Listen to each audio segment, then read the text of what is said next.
오늘은 3월 3일 화요일 2020년 사순절 6일째입니다. 오늘도 새벽에 잊지 않고 하나님 전에 나와 예배드리고 하나님의 말씀에 귀를 기울이고자 하는 사랑하는 순천중앙교회 교우 여러분들 위해 하나님의 평화가 함께 하시기를 기도드립니다. 오늘도 코로나의 위기 속에서 성전에 나오지는 못하지만 각자 삶의 처소에서 예배드리며 기도하는 우리 교우들에게 하나님의 은총이 함께 하실 것입니다. 사순절 6일째 되는 오늘 읽을 하나님의 말씀은 창세기 4장 1절부터 16절에 있는 말씀입니다. 특별히 4장 8절부터 10절까지에 있는 말씀을 제가 읽겠습니다. 가인이 그의 아우 아벨에게 말하고 그들이 들에 있을 때에 가인이 그의 아우 아벨을 쳐 죽이니라. 여호와께서 가인에게 이르시되 내 아우 아벨이 어디 있느냐? 그가 이르되 내가 알지 못하나이다. 내가 아우를 지키는 자니까. 이르시되 내가 무엇을 하였느냐? 내 아우의 핏소리가 땅에서부터 내게 호소하느니라. 아멘. 잠깐 기도드리겠습니다. 하나님 아버지, 오늘 3월 3일 화요일 사순절 6일째 날입니다. 오늘도 코로나19의 위기 속에서 우리가 하나님의 전에 나오지 못하고 각자 삶의 처소에서 주님 앞에 기도합니다.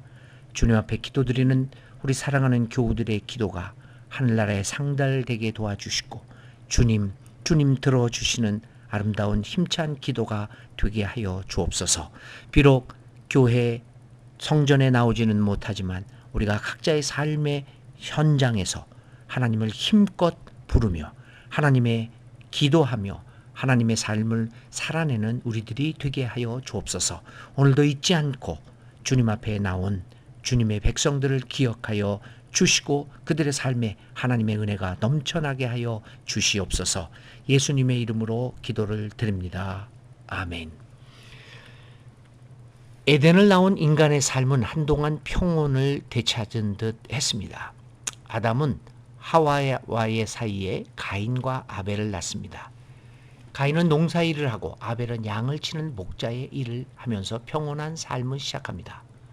그러나 이러한 평온한 삶은 오래 지속되지 못합니다.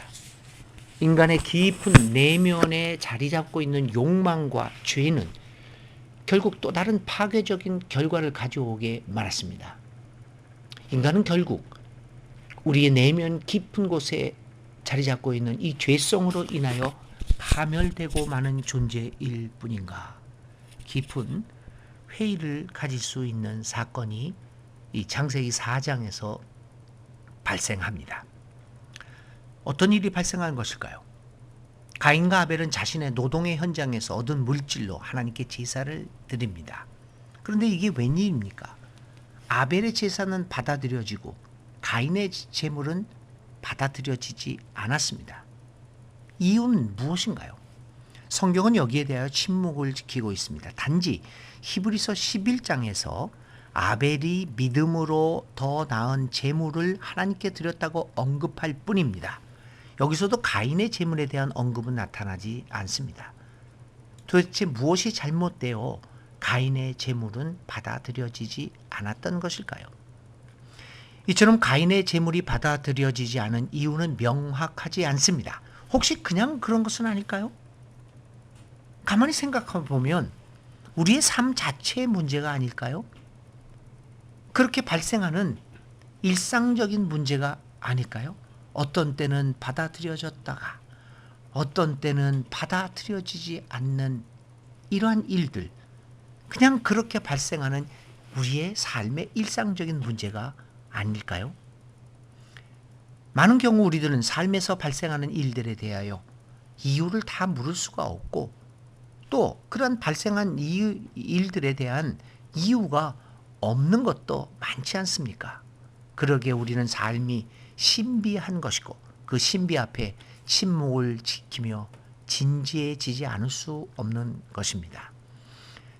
어쩌면 가인과 아벨의 사이에 나타난 문제도 그러한 인생 자체가 안고 있는 신비스러운 부분이 아니겠는가라는 생각을 해봅니다.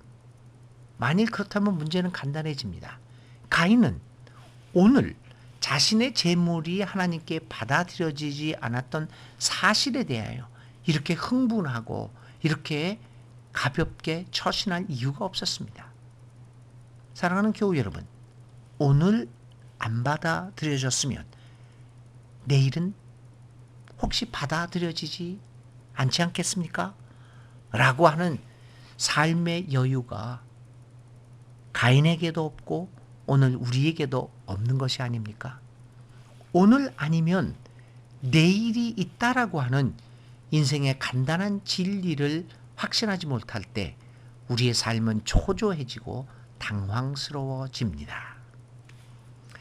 하나님의 약속을 믿으면서 인생의 어려움과 마음대로 되어지지 않음 앞에서 오히려 의연하게 대처하는 것이 믿음의 사람들의 삶의 태도가 아니겠습니까? 마음을 다스리는 것. 하나님이 우리와 함께 하시고 하나님은 우리를 지켜주시고 하나님은 우리를 사랑하신다라고 하는 깊은 확신이 있다면 오늘 우리의 일이 안 된다고 하더라도 내일이 있음을 확신하면서 우리의 마음을 다스릴 수 있지 않겠습니까? 그런데 가인은 그의 마음을 다스리지 못했습니다. 마음 다스림, 이것만큼 우리에게 중요한 것이 어디에 있겠습니까? 마음 다스림, 이것만큼 우리의 믿음의 진실성을 말해주는 것이 어디에 있겠습니까? 교우 여러분, 마음 다스림, 나의 마음 깊은 곳으로부터 솟아나오는 죄의 마음, 죄의 욕망을 다스리지 못하면 그것은 더욱 큰 죄로 발전하게 됩니다. 마음 다스림은 믿는 자들이 평생에 걸쳐서 이루어내야 하는 삶의 과제일 것입니다. 결국 가인의 마음 다스림의 실패는 형제를 살해하는 것으로까지 발전하게 됩니다. 그런데 조그만 일을 크게 만들어버렸습니다. 오늘 안 받아들여졌다고 한다면 내일 받아들여질 수도 있다라는 생각을 가지고 더욱 열심히 재물을 정성스럽게 마련할 수도 있지 않았겠습니까? 결국 이러한 마음을 다스리지 못한 가인의 실패는 그의 삶을 파멸의 지경까지 몰아가고 말았습니다. 형제를 죽이는 그런 일을 자행하게 되었습니다. 형제를 죽이다니. 인생의 여정에서 길벗으로 살아가는 형제를 죽이는 일은 결국 내 자신을 죽이는 것인데, 그런데도 인간은 어찌 그것을 깨닫지 못한다는 말입니까? 사람이 살아가는 여정 속에서 발생할 수 있는 이런저런 불행 앞에서 우리가 마음의 여유를 잃고 당황해하며 혼란에 빠지는 것은 결국 우리 모두의 삶을 파괴할 수 있음을 우리는 오늘 가인의 이야기를 통해서 배우게 됩니다. 형제를 죽인 가인, 하나님이 나타납니다. 하나님이 가인에게 묻습니다. 너희의 형제 그가 어디에 있는가? 가인은 뻔뻔스럽게 하나님에게 답변합니다. 내가 아우를 지키는 사람입니까? 내가 아우를 지키는 사람입니까? 가인이 하나님에게 항변합니다. 우리는 이 질문에 대하여 깊이 생각해 보아야 합니다. 가인이 아우를 지키는 자가 아니란 말입니까? 내가 아우를 지키는 자입니까? 이 가인의 대답은 무엇을 의미하는 것입니까? 그렇습니다, 여러분. 사실은 가인은 아우를 지켜주는 자로 살아가야 했습니다. 아우, 아벨은 형인 가인을 지켜주는 사람으로 살아가는 것 아니었겠습니까? 형은 아우를, 그리고 아우는 형을 서로 지켜주는 것이 하나님의 세계의 원리가 아니었습니까? 나는 내 이웃을, 내 이웃은 나를 서로 지켜주는 존재가 아니었습니까? 그것이 하나님이 우리를 창조하신 원리가 아니겠습니까? 교우 여러분, 마음 다스림의 실패는 이처럼 삶의 기본적인 원리까지도 무시하게 만들고 망각하게 만듭니다. 우리는 오늘 아우를 지키는 자로 살아가고 있습니까? 이 땅 위의 삶을 살아가면서 만일 우리가 서로를 지켜주지 않는다면 누가 우리들을 지켜줄 것입니까? 왜 우리네 삶이 이처럼 험악해졌습니까? 서로가 서로의 형제를 지켜주지 않음으로 인한 것이 아니겠습니까? 우리가 서로를 지켜주는 것, 이것은 우리 모두의 삶을 평화롭게 만들어주는 가장 기본적인 원리입니다. 오늘의 삶 속에서 믿는 사람으로 살아간다는 것은 어떤 의미일까요? 바로 서로 도와주고 일으켜 세워주고 지켜주는 길벗으로 살아가는 것이 아니겠습니까? 길벗이 사라진 우리의 삶을 황폐하게 이루 말할 수 없을 것입니다. 이렇게 아우를 살해한 가인에게 하나님은 벌을 내리십니다. 그때서야 자기가 한 일에 대하여 깨달은 가인은 깊은 괴로움에 빠집니다. 그는 절망에 빠집니다. 죄에 빠진 인간들이 느끼는 마지막 감정은 아마 절망일 것입니다. 그 절망 속에서 헤어나지 못하고 가인은 점점 음침한 사망의 골짜기로 빠져 들어가는 것입니다. 더 이상 회복될 수 없다라고 하는 그 희망이 사라진 절망, 그 속에서 견딜 사람이 어디 있겠습니까? 과연 가인에게 희망은 없는 것일까요? 그런데 희망이 사라진 인생의 막다른 골목에서 또다시 우리는 희망을 발견합니다. 가인은 자포자기에 빠져서 이렇게 말합니다. 이 형벌은 제가 짊어지기에 너무 무겁습니다. 만나는 사람마다 저를 죽일 것입니다. 라고 하는 외마디 절규를 합니다. 그에게 있어서 희망은 더 이상 찾아볼 수 없습니다. 그러나 바로 그 순간에 하나님은 우리를 놓지 않으십니다. 우리를 포기하지 않으십니다. 절망하고 삶을 포기하고자 하는 가인에게 나타나신 하나님은 그렇지 않다. 포기하지 말거라. 절망적이지 않다 하시면서 가인에게 표를 찍어 주셔서 어느 누구도 그를 만나더라도 그를 죽이지 못하게 하십니다. 가인의 표. 그것은 아담과 하와에게 입히신 가죽 옷처럼 하나님의 포기하지 않으시는 사랑의 상징입니다. 하나님이 포기하지 않고 있다고 하는데 누가 한 인간을 포기할 수 있단 말입니까? 아니, 모든 사람이 그를 포기한다고 하더라도 하나님께서는 포기하지 않고 우리를 향한 사랑의 줄을 잡고 계십니다. 우리가 먼저 하나님을 사랑하는 것이 아니라 하나님이 우리를 먼저 사랑하는 것입니다. 우리는 하나님을 향한 사랑의 줄을 놓을지 몰라도 하나님은 우리를 묶은 사랑의 줄을 어떠한 상황에서도 놓지 않으십니다. 포기하지 않으십니다. 그러기에 그의 아들을 우리에게 보내신 것이 아니겠습니까? 창세기 3장의 가죽옷, 그리고 창세기 4장의 가인의 표, 그것은 오늘도 우리를 죄악의 수렁에서 건져내는 하나님의 사랑의 상징입니다.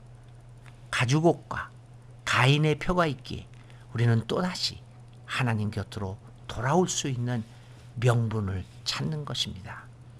2020년 사순절 묵상하는 예수님의 고난의 의미는 바로 그것입니다. 예수님은 하나님의 사랑의 절대적 표현이십니다. 아니, 사랑 자체이십니다. 이웃을 돌보는 자입니까?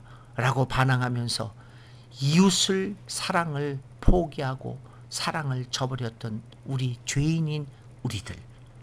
우리는 이웃을 저버렸지만 하나님은 우리를 저버리지 않으셨습니다. 그래서 그의 아들, 아니 하나님 자체가 인간이 되어서 우리를 사랑하셨습니다. 그것이 받으신 예수님의 고난의 의미입니다. 다시 한번 사순절 이 기간 6일째 날을 맞이하며 묵상할 수 있기를 바랍니다. 포기하지 않는 하나님의 사랑을 기억하는 오늘 하루가 될 수 있기를 간절히 바랍니다. 포기하지 않는 사랑으로 고난도 받으시고 십자가에 죽으시고 그리고 사흘 만에 다시 부활하셨습니다. 그의 고난, 죽음, 부활은 하나님의 우리를 향한 포기하지 않는 사랑의 상징입니다.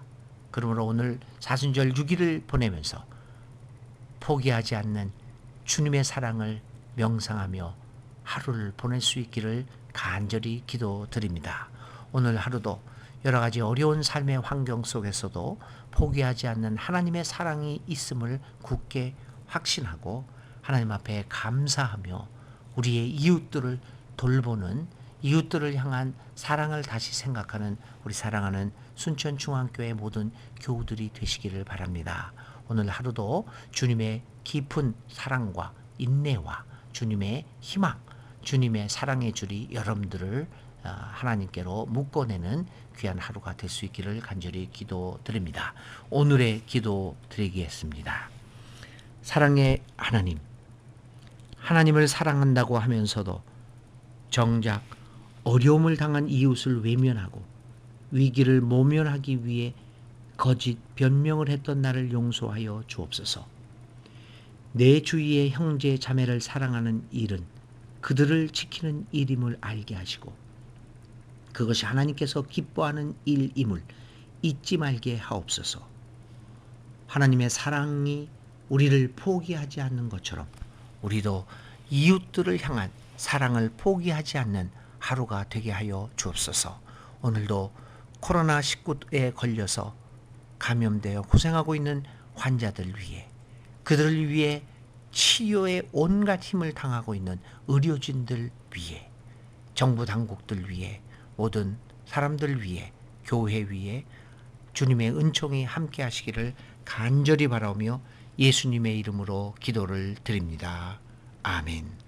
오늘의 실천은 그동안 무관심했던 사람을 오늘 생각해 보며 그에게 연락을 하고 안부라도 한번 물어보는 포기하지 않는 사랑을 보여주는 하루의 실천을 할 수 있으면 좋겠습니다.